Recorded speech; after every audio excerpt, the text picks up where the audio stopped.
Hello, you guys. How you doing today? I'm going to give you a new game review, and it's going to be Pokemon Mystery Dungeon. Now, I'm sorry for the lack of uploads and all that stuff. We got coronavirus going on, we have work going on, and it's affecting me. So, I've just been really busy. So, please, thank you for your patience. You're still sub to the channel. But for the most part, this Pokemon Mystery Dungeon DX remake is my first Pokemon Mystery Dungeon game ever. So for the most part, I was going in blind and I know what to expect. That I've been not seeing playthroughs, and for the most part, I'm really excited to get this review. But before we get into it, can you please do me a favor and give me a like, and at the end of the review, just comment what you think of the review. I'm putting a lot of more work into my craft, and hopefully I can get better over time. Well, I mean, production wise and everything else. But for no more further than that, let's get into the video. So, non spoilers, let's talk about the story. And for the most part, I really liked the story. It was good, and I feel like it had some teenage to adult vibes to it, and something I can actually relate to. None of that baby stuff that the usual mainline Pokemon games are starting to give people nowadays. And for the most part, it blew Shield and Sword story out the water. Let me just say that right now. But it's kind of short to me, and it was like a quick short burst. And maybe it was just me because I was playing it for a long time. Like it got to the point where I would just stop streaming, and I just want to play on my handheld mode and watch TV. But it was a really good story mode, and I really enjoyed everything about it. Now, another thing I noticed about this game that I really liked was the OST, and I knew I liked this game OST in the demo, which you could also, by the way, if you played the demo, you can actually port your save to the game if you actually bought it. But the game OST is beautiful, and like I said, I'm gonna be comparing this to Shield and Sword a lot because that was the last Pokemon game, and Shield and Sword OST to me is atrocious. So I really kudos on that. And even though it's kind of is old, so it's kind of cheating because that was back in their prime days, if you want to call it, quote unquote. But yeah, I like the OST a lot. Now this game has a lot of mechanics, some like they got a little nuances, and you actually have to read it. But the good thing is they have a manual, so you can, check up on things and look at everything. But this game has a lot of mechanics, and it's one of those games where if you build your team right, you could be really powerful, unstoppable, invincible, and just all around strong. And I really like that. I like games like that, where actually you have your powers in your hands, what you do with it, and how you build and craft your team. And another good mechanic of this game is because what I should mention is this game, it can go on for a long time where you can be on a lot of floors or all that good stuff. So I like what this game does is that it basically say you get stuck.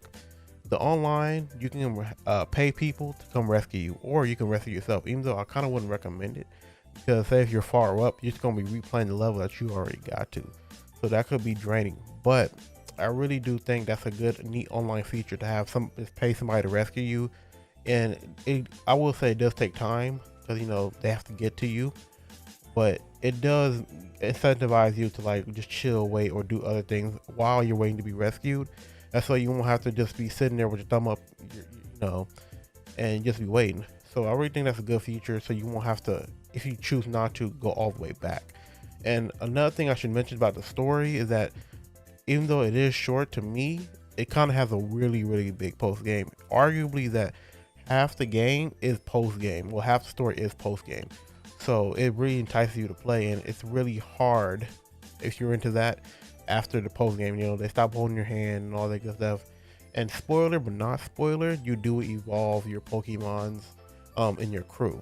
So it's a choice. So you don't have to go to because I know that's a lot of things that people have been wondering. Does you evolve? Do you stay little the whole time? No. At the end of the game, you can evolve your Pokemons. Yeah.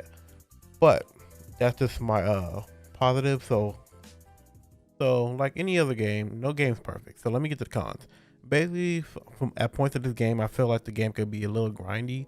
Especially when you're trying to level up or do things because man, it was a real. Sometimes it could be a real chore just to get better in the dungeons or have better results. So it could be a little grindy at times, especially when you're in an uncertain dungeon. And these Pokemon do know certain moves, and like I know a lot of these dungeons have themes into them, so it could be a little frustrating sometimes. And now that I do think about it, sometimes I really hate it. Like let's say a Pokemon walked in the let's say a Pokemon walked into a floor like in the same room as you.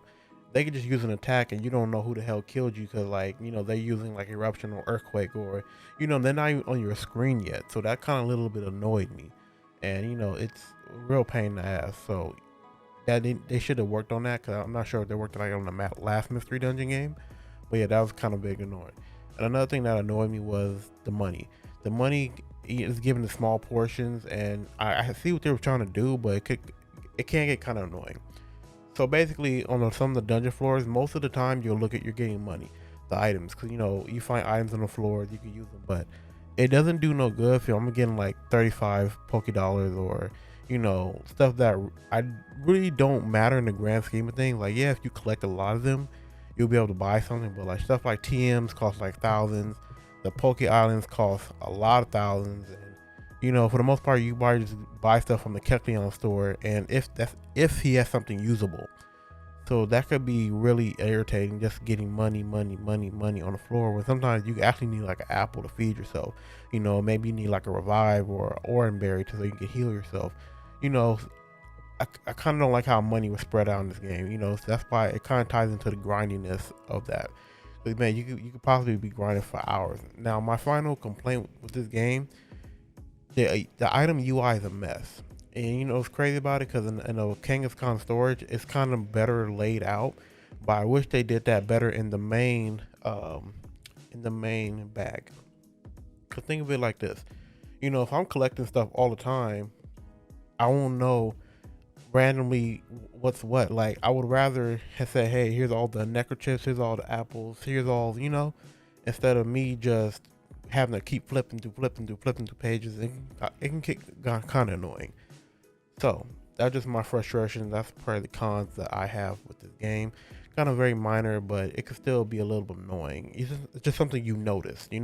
So to wrap this up, and then in closing, Pokemon Mystery Dungeon DX is a pretty good game. It may come short in some areas, but it's really not that bad. And for a mainline series Pokemon fan, I'm pretty surprised. I'm happy about my purchase, because even though I kind of got irritated from sometimes finding out things like like I said in a cons review, Pokemon just killing you. You can't see who's messing you up until you get closer to them on the map, and but for the most part, I like this game. Good OST. It also can get kind of addicting too. I should add that in. It can get kind of addicting, especially just laying down on your handheld mode. You can play for hours and watch TV too. But I really like this game. I do recommend it, and I really implore you, mainline Pokemon fans, to check it out. It's good if you're competitive, and just something to enjoy if you're a laid-back Pokemon fan. And I really hope they do make more Pokemon Mystery Dungeon games, or at least remake them.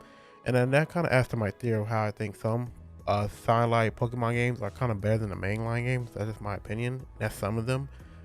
But yeah, it's a really game, and it's really worth your money. So I think that's it. I'm not gonna drag this video out, but other than that, let me know what you think in the comments below. Hopefully my voice isn't that bad, because I low-key feel like I'm getting sick.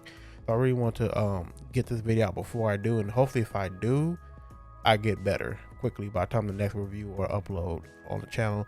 But anyway, give this video a thumbs up, comment down below, did you pick the game up, what do you think, and comment and subscribe to my other channel, Hydro the Alpha Gamer. Subscribe to my Twitch, and that'll be it. Have a good day. Goodbye.